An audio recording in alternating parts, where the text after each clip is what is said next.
الحمد لله الذي نور قلوبنا بنور الحديث والآيات ونجانا من سوء الضلالة والمحدثات وبلغنا أقصى الغايات من جميع الخيرات باتباع سنة نبيه أفضل الكائنات الذي اسمه مكتوب في الإنجيل والتوراة ناسخ الملل والأديان وقاتل المشركين بالسيف والسنان أشهد أن لا إله إلا الله وحده لا شريك له وأشهد أن سيدنا وحبيبنا وشفيعنا ومشفعنا ومولانا محمدا عبده ورسوله اللهم صل وسلم وبارك على سيدنا محمد وعلى آله وأصحابه ومن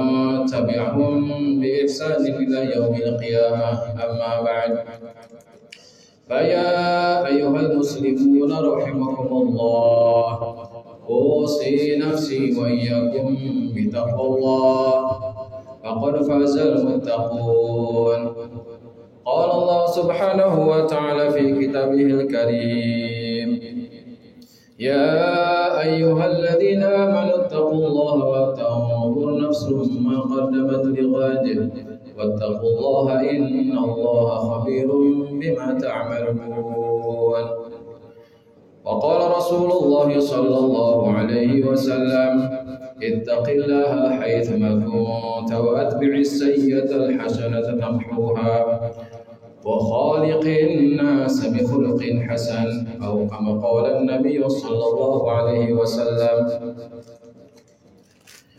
Hadirin sidang Jumat yang dimuliakan oleh Allah Subhanahu wa taala, dari atas mimbar yang mulia khatib berwasiat untuk dirinya dan berwasiat untuk jemaah sekalian, bitaqwallah, marilah kita sama-sama memeriksa dan mengoreksi kembali hati kita. Sejauh manakah takwa kita kepada Allah, rasa takut kita kepada Allah Subhanahu wa taala, rasa syukur kita kepada Allah. Karena kita yakin, seyakin-yakinnya sebagai orang beriman, semakin tinggi takwa kita kepada Allah, semakin tinggi rasa takut kita kepada Allah, maka berbanding lurus dengan kemuliaan yang Allah Subhanahu wa taala telah janjikan di dalam Al-Qur'an bagi orang yang bertakwa. Siapapun kita, apapun status sosial kita, laki-laki ataupun perempuan, tidak ada satu orang pun di antara kita, di antara mereka yang tidak menginginkan kemuliaan. Orang yang hidup di kota ingin mulia, di desa ingin mulia, dimanapun berada ingin mulia, yang kaya ingin mulia, yang miskin ingin mulia. Ketahuilah rahimakumullah, kemuliaan itu hanya Allah letakkan di dalam takwa kepada Allah Subhanahu wa taala. Maka siapapun bisa mulia di sisi Allah Subhanahu wa taala. Yang kaya bisa mulia dengan takwanya, yang miskin pun bisa mulia dengan takwanya. Laki-laki bisa mulia dengan takwanya, wanita pun juga bisa mulia dengan takwanya. Maka takwa ini adalah target setiap kita, target hidup. Apapun profesi dia, pedagang, petani, harus punya target yang sama. Bagaimana jadikan dia sebagai orang yang bertakwa kepada Allah. Maka ketika di dalam hatinya ada takwa, ketika dia seorang pedagang, berdagang di pasar, dia tidak mengurangi timbangan.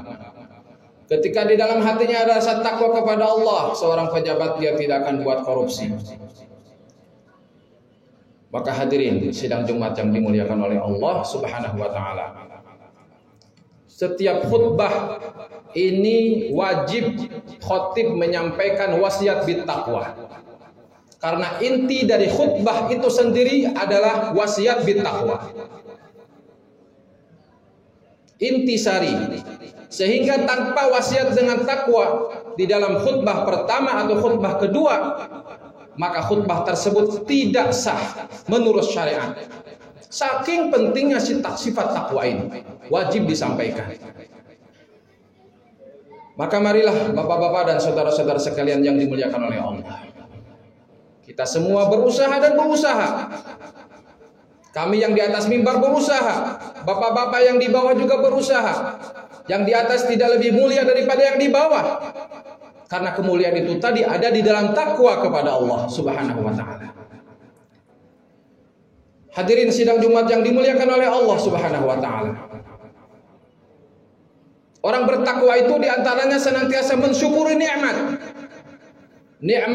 yang telah diberikan oleh Allah kepada dia. Wabil khusus kita sebagai warga negara Kesatuan Republik Indonesia, hari ini kita sudah memasuki di bulan Agustus, 17 Agustus 1945, puluhan tahun yang lalu negeri ini telah dimerdekakan oleh Allah. Allah Subhanahu wa ta'ala yang telah memberikan ini nikmat kepada kita. Maka oleh karena itu, bagaimana cara mensyukuri kemerdekaan negeri ini? Karena janji Allah ketika kita mensyukuri nikmat apapun bentuknya, maka nikmat tadi pasti akan ditambah oleh Allah. Mensyukuri harta dengan bersedekah, mensyukuri jasa dengan taat kepada Allah. Bagaimana mensyukuri nikmat kemerdekaan ini? Hadirin sidang Jumat yang dimuliakan oleh Allah, Allah Subhanahu wa ta'ala 1400 tahun yang lalu telah menurunkan firman-Nya, cara memberitahu kepada siapapun dia di negeri manapun dia tinggal ketika negerinya sudah dimerdekakan oleh Allah Subhanahu wa ta'ala. Maka Allah katakan di dalam firman-Nya surat Al-Hajj ayat 41. Ini ayat menerangkan adalah bagaimana kita mensyukuri nikmat kemerdekaan negeri ini. Allah Ta'ala berfirman, A'udzubillahi minasyaitonir rajim. Alladzina immakannahum fil ardi aqamus salata wa atawuz zakata wa amaru bil ma'ruf wa nahau 'anil munkar walillahi aqibatul umur. Kalau kita praktikkan, setiap penduduk negeri ini mempraktikkan cara mensyukuri ayat sesuai dengan ayat ini, pasti negeri ini betul-betul merdeka zahir dan batin. Pasti akan diturunkan keberkahan oleh Allah Subhanahu wa ta'ala. Kehidupannya akan dimudahkan oleh Allah Subhanahu wa ta'ala. Allah katakan, alladzina immakannahum fil ardi. Orang-orang yang telah kami berikan tempat di suatu negeri, berikan kenyamanan di suatu negeri, dibebaskan daripada penjajahan. Mereka mensyukuri dengan apa? Alladzina immakannahum fil ardi aqamus shalah. Yang pertama, cara mensyukuri kemerdekaan negeri ini adalah marilah kita sama-sama istiqomah menegakkan sholat yang 5 waktu. Berapa banyak hari ini penduduk negeri Indonesia yang beragama Islam yang telah mempraktekkan cara mensyukuri kemerdekaan setiap hari, setiap malam dengan menegakkan sholat. Kita bisa memperhatikan, menyaksikan ketika azan berkumandang di masjid-masjid, di musola-musola, berapa banyak orang yang berangkat ke masjid musola, berapa banyak orang yang tidak mengindahkan panggilan Allah azan lewat muazin tadi. Yang mensyukuri ternyata masih sangat sedikit sekali.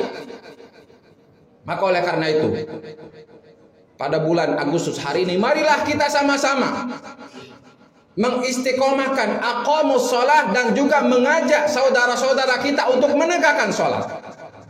Aqamus shalata kita tegakkan di masjid dan di musalla di mana azan dikumandangkan. Cara pertama, Tidak cukup di situ. Cara mensyukuri yang kedua dengan kemerdekaan negeri ini adalah dengan apa? Wa atawuz zakata. Menunaikan zakat. Kalau hari ini orang-orang yang telah diberikan kelapangan rizki oleh Allah Subhanahu wa taala di negeri ini, maka tidak akan kita dapati gelandangan. Kita tidak akan dapati orang yang tidur di gorong-gorong. Kita tidak akan dapati para peminta-minta. Kalau memang orang-orang yang telah diberikan kelapangan berupa rezeki itu oleh Allah Subhanahu wa taala mensyukuri kemerdekaan dengan cara menunaikan zakat, titipan dari Allah Subhanahu wa taala berupa harta, di dalamnya ada harta orang lain yang dijadikan oleh Allah dia sebagai jembatan untuk memberikan harta kepada orang lain sebagai rezeki. Salat dan zakat adalah dua perkara yang lazim wal malzum. Di mana di situ ada perintah salat, maka di situ juga ada perintah zakat. Perintah salat ibadah badaniyah, perintah zakat ibadah maliyah. Badaniyah digunakan untuk taat kepada Allah, dan harta juga digunakan di jalan Allah Subhanahu wa taala. Hadrahimakumullah. Maka orang-orang yang rajin memberikan zakat, janji Allah pasti hartanya akan dijaga oleh Allah. Pasti dirinya akan dijaga oleh Allah. Pasti apapun potensi-potensinya Allah telah titipkan kepada dia akan dijaga oleh Allah Subhanahu wa taala. Tetapi sebaliknya ketika orang tidak tunaikan zakat, maka kata Nabi Muhammad sallallahu alaihi wasallam, ma talifa malun fi barrin wala bahrin illa biman'iz zakah. Tidaklah hancur harta benda di darat ataupun di lautan illa biman'iz zakah, kecuali karena zakatnya tidak dibayarkan. Jadi kalau seandainya ada orang hari ini hartanya kehilangan, motornya hilang dengan cara apapun, maka hendaklah dia mengintrospeksi diri dulu. Mungkin ada zakat yang belum ditunaikan, atau mungkin ada harta yang di dalamnya campur dengan riba. Allah ingin membersihkan hartanya dengan cara seperti itu. Yamhaqullahu riba wa yurbis sadaqat. Begitu firman Allah. Yamhaqullahu riba. Allah akan menghancurkan harta riba. Maka betapa besar dosa riba ini. Di antara dua tipe manusia yang mengajak perang dengan Allah adalah satu, para pemakan riba. Telah menyatakan perang dengan Allah Subhanahu wa taala, pasti Allah akan hancurkan. Maka oleh karena itu penting sekali kita memeriksa harta kita supaya harta kita ini dijaga oleh Allah Subhanahu wa taala. Ternyata asuransi yang begitu pasti dan pasti adalah asuransinya dengan zakat dan sedekah. Cara mensyukuri yang ketiga, wa amaru bil ma'ruf wa nahu 'anil munkar. Kita sudah istiqomah lakukan sholat, kita sudah istiqomah lakukan zakat, maka sampaikan amar ma'ruf nahi munkar, dakwahkan pentingnya sholat, dakwahkan pentingnya zakat, dakwahkan pentingnya taat kepada Allah. Maka cara mensyukuri kemerdekaan negeri ini yang ketiga adalah hobinya bukan hanya saja sholat, hobinya bukan hanya saja zakat, tetapi hobinya adalah dakwah. Ngajak-ngajak kebaikan kepada orang lain. Siapapun kita, apapun status sosial kita, kita bisa berdakwah. Tidak mesti harus seorang ustadz yang harus mondok pesantren dulu. Karena yang namanya dakwah secara bahasa itu artinya adalah mengajak. Siapapun kita bisa mengajak. Bahkan mengajak dakwah ini lebih mudah daripada naik sepeda. Kalau orang tidak punya tangan, tidak punya kaki, tidak bisa naik sepeda. Tetapi kalau dakwah dia bisa untuk mengajak saudara-saudaranya dengan mulutnya. Bahkan yang tidak bisa bicara sekalipun, yang tunarungu. Kita sering dapati. Ada tunarungu yang ngajak-ngajak sholat, itu pun mereka bisa. Begitu mudah dan menyenangkan. Wa aqamus sholata wa atawuz zakah. Jadi 3 amalan ini hadrahimakumullah. Cara mensyukuri kemerdekaan negeri ini adalah dengan mendirikan sholat, dengan membayar zakat, dan dengan dakwah. Bukan dengan perkara-perkara yang mubazir, bukan dengan perkara-perkara yang melalaikan kepada Allah Subhanahu wa taala. Silahkan lakukan perkara-perkara tadi, tetapi ingat ketika Allah Subhanahu wa taala memanggil ketika azan zuhur, hayya 'alas shalah, tinggalkan perlombaan-perlombaan tadi. Tunaikan kehendak Allah, karena hakikat mensyukuri adalah menegakkan salat. Silahkan lakukan perkara-perkara tersebut, tetapi ingat yang intinya mensyukuri kemerdekaan, kata Allah Subhanahu wa taala dalam surat Al-Hajj ini adalah 3. Yang pertama, tegakkan salat. Yang kedua, tegakkan zakat. Yang ketiga, ajak orang untuk salat dan zakat. Maka ketika negeri ini banyak yang mempraktekkan ayat ini, subhanallah, pasti negeri ini akan dipimpin oleh pemimpin yang adil, yang amanah, yang sayang dengan rakyatnya. Karena secara akal, satu komunitas kambing yang akan memimpin juga adalah seekor kambing. Satu komunitas harimau yang akan memimpin di kalangan harimau juga adalah seekor harimau. Begitu pula satu komunitas negeri ini sudah mayoritasnya orang-orang yang beriman dan bertakwa, maka akan Allah pilih di tengah-tengah mereka pemimpin yang beriman dan bertakwa pula. Hadirin sidang Jumat yang dimuliakan oleh Allah Subhanahu wa taala. Maka oleh karena itu kita berdoa dan berdoa terus kepada Allah, meminta terus kepada Allah supaya kita ini diberikan kekuatan oleh Allah dan saudara-saudara kita juga dikuatkan oleh Allah Subhanahu wa taala untuk bisa mensyukuri apa yang menjadi keinginan Allah, bisa mensyukuri atas kemerdekaan negeri ini. Karena ini adalah janji dari Allah, dan janji Allah bukan insya Allah, kita katakan pasti.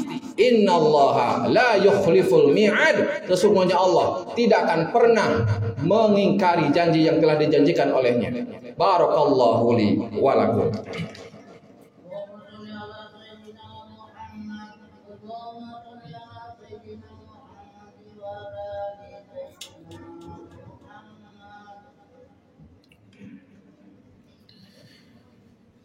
Alhamdulillah, nahmaduhu wa nasta'inuhu wa nastaghfiruhu wa nu'minu bihi wa natawakkalu alayhi wa na'udzu billahi min shururi anfusina wa min sayyiati a'malina. May yahdihillahu fala mudilla lahu wa may yudlilhu fala hadiya lahu.